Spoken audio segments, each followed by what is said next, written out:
দীপাবলি আমাদের সবথেকে বড় উৎসব। শ্রীরাম রাবণকে পরাস্ত করে 14 বছরের বনবাস কাটিয়ে আবার অযোধ্যায় ফিরে এলেন অমাবস্যার রাত্রে। অযোধ্যায় সবাই খুব প্রসন্ন ছিলেন, খুবই উৎসাহিত ছিলেন। অযোধ্যায় সহস্র প্রদীপ প্রজ্বলিত করা হয়েছিল এই উৎসবে। একে আমরা দীপাবলি বলে থাকি। এবার এই বিষয়ে আমরা সকলে জানি। আপনি কি এটা জানেন যে শ্রীরাম বাস্তবে অমাবস্যার এক রাত আগেই অযোধ্যায় পৌঁছে গেছিলেন? সবার সামনে অমাবস্যার রাতে এসেছিলেন। এর কারণ কি? শ্রীরাম প্রমাণ করতে চেয়েছিলেন যে যে কোনো সময়, দিন হোক বা রাত, শুভ বা অশুভ হয় না। শুভ অশুভ কিছু থাকলে তা হলো মানুষের চিন্তা, তার ভাবনা, তার নির্বাচন আর তার কর্ম। নিজেই দেখে নিন, শ্রীরাম শুভ কাজ করে ফিরেছিলেন এবং অমাবস্যার মতো গভীর এক রাত্রিকেও দীপাবলিতে পরিবর্তিত করেছিলেন। এমনটাই যদি আমরা করতে পারি, তাহলে এমন কোনো গৃহে যান যেখানে অসহায় ব্যক্তি রয়েছেন, যা অন্ধকারাচ্ছন্ন, আর সেখানে প্রকাশ প্রজ্বলিত করুন। প্রকাশ সহায়তার, প্রেরণার, আশার। যদি এমন কিছু আমরা করতে পারি, তাহলে তাকে প্রকৃত অর্থে দীপাবলি বলা যেতে পারে। তাহলে নিজের পরিবারের সাথে দীপাবলি পালন করুন। আপনাদের শুভেচ্ছা জানাই। আসুন আর আমার সাথে ভালোবেসে বলুন, রাধা রাধা। এই শুকনো পাতাটিকে দেখুন, নিষ্প্রাণ হয়ে পড়েছে। কোনো একটা সময় এই পাতাটি একটা গাছের ডালে ছিল। সেই গাছ ওর লালন পালন করত। যখন যখন বাতাস বইত, এই পাতায় কম্পন দেখা দিত, মনকে প্রফুল্ল করে তুলত। কোনো একদিন এই পাতা গাছের ডাল থেকে ঝরে পড়ে গেল। নিঃসন্দেহে ও নিজের স্বাধীনতা পেল, কিন্তু আস্তে আস্তে শুকিয়ে গেল, নিষ্প্রাণ হয়ে গেল। দেখুন, আমি এই কথা বলছি না যে স্বাধীনতা অনুচিত, কখনোই না। কিন্তু যে কোনো পরিস্থিতিতে স্বাধীন হতে চাওয়া, এটা নিশ্চিতরূপে অনুচিত। আমরা যদি আমাদের জীবনে পরিবারের গুরুত্ব ভেবে দেখি, তাহলে এই পরিবারে যতই মতভেদ থাকুক না কেন, যতই মনোমালিন্য থাকুক না কেন, যতই বিবাদ থাকুক না কেন, এই সব মিটিয়ে নেওয়া অত্যন্ত প্রয়োজনীয়। সেই সব কিছু সমাপ্ত করা অত্যন্ত প্রয়োজনীয়। কখনো এই পরিবারকে ভাঙতে দেবেন না, কখনো এই পরিবার থেকে দূরে চলে যাবেন না।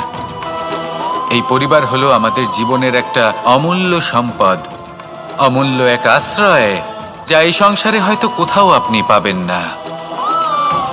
তাই একে আগলে রাখুন। ভেবে নিন, আপনি পাতা আর আপনার পরিবার সেই গাছ। আসুন আমার সাথে ভালোবেসে বলুন, রাধা রাধা। আপনি অনেককে এই কথা নিশ্চয়ই বলতে শুনেছেন, এই ব্যক্তির দৃষ্টিতে দম্ভ আছে, এই ব্যক্তির চোখের ওপর অহংকারের পর্দা পড়ে আছে, ইত্যাদি ইত্যাদি। চলুন, আমি আপনাকে একটা প্রশ্ন করছি। আপনি দেখেন কি দিয়ে? দৃষ্টি দিয়ে নাকি দৃষ্টিভঙ্গির সাহায্যে? ভাবুন। চিন্তায় পড়ে গেলেন নিশ্চয়ই। দৃষ্টি যে কোনো বস্তুর বা যে কোনো মানুষের শুধু বাইরের রূপটা দেখায়, যেখানে দৃষ্টিভঙ্গি আপনাকে সোজা আসল পরিচয়ের সাথে সাক্ষাৎ করায়। উদাহরণ হিসেবে চন্দ্র। চন্দ্র আমরা সবাই দেখেছি। বহু মানুষ আছেন যাদের চন্দ্র অত্যন্ত সুন্দর লাগে। আবার কিছু মানুষ এমনও আছেন যারা এই চন্দ্রের মধ্যেই দাগ খুঁজে বার করেন। এই হলো দৃষ্টিভঙ্গি। যদি নিজের দৃষ্টিভঙ্গিতে প্রেম রাখেন, ভালোবাসা রাখেন, সম্ভ্রম রাখেন, তাহলে তার বদলে আপনিও প্রেম আর সম্মান অবশ্যই পাবেন। এবারে দেখুন, যে জল দিয়ে ঈশ্বরের মূর্তি ধোয়া হয় তাকে চরণামৃত বলা হয়। এটার কারণ দৃষ্টিভঙ্গি। এখন আপনি পাথরকে ভগবান ভেবে পুজো করবেন, নাকি ভগবানকে পাথর ভেবে পরিত্যাগ করবেন? সিদ্ধান্ত আপনার, কিন্তু এই সিদ্ধান্ত নির্ভর করে আপনার দৃষ্টিভঙ্গির ওপর। তাই নিজের দৃষ্টিভঙ্গি শুভ রাখুন, নিজের দৃষ্টিভঙ্গিতে ভালোবাসা রাখুন, আর আনন্দে বলুন রাধা রাধা। বড় বড় রাজমহলের বড় বড় ইমারতের চূড়া কত সুন্দর হয়, কিন্তু আপনি কি কখনো এই বিষয়ে ভেবেছেন যে এই সুন্দর চূড়ায় পৌঁছতে গেলে আপনাকে পৃথিবীতে পাপ ফেলতেই হবে? সেই সুন্দর চূড়ায় পৌঁছে দীপ্তি পাওয়ার জন্য আপনাকে একটা কঠিন পথ অবলম্বন করতেই হবে। যদি আপনি কোনো কঠিন পথে না গিয়ে এই পৃথিবীর সাহায্য ছাড়াই শুধু উচ্চতার দিকে অগ্রসর হতে থাকেন, তাহলে সর্বদা অসফল হবেন। সেই জন্য নিজের স্বপ্ন পূরণের এই যাত্রাতে নিজের পথ কখনোই হারাবেন না, নিজের পথ থেকে সরবেন না। যদি এমন করেন তাহলে তো আপনার স্বপ্ন পূরণ হবেই না, তার সাথে আপনি নিজের পথও হারাবেন। রাধা রাধা। কৌতুক অর্থাৎ হাসি, এটা জীবনে কতটা গুরুত্বপূর্ণ। আমরা সর্বদাই হাসতে চাই, আমরা সর্বদা অন্যের মুখে এই হাসি দেখতে চাই। কিন্তু এই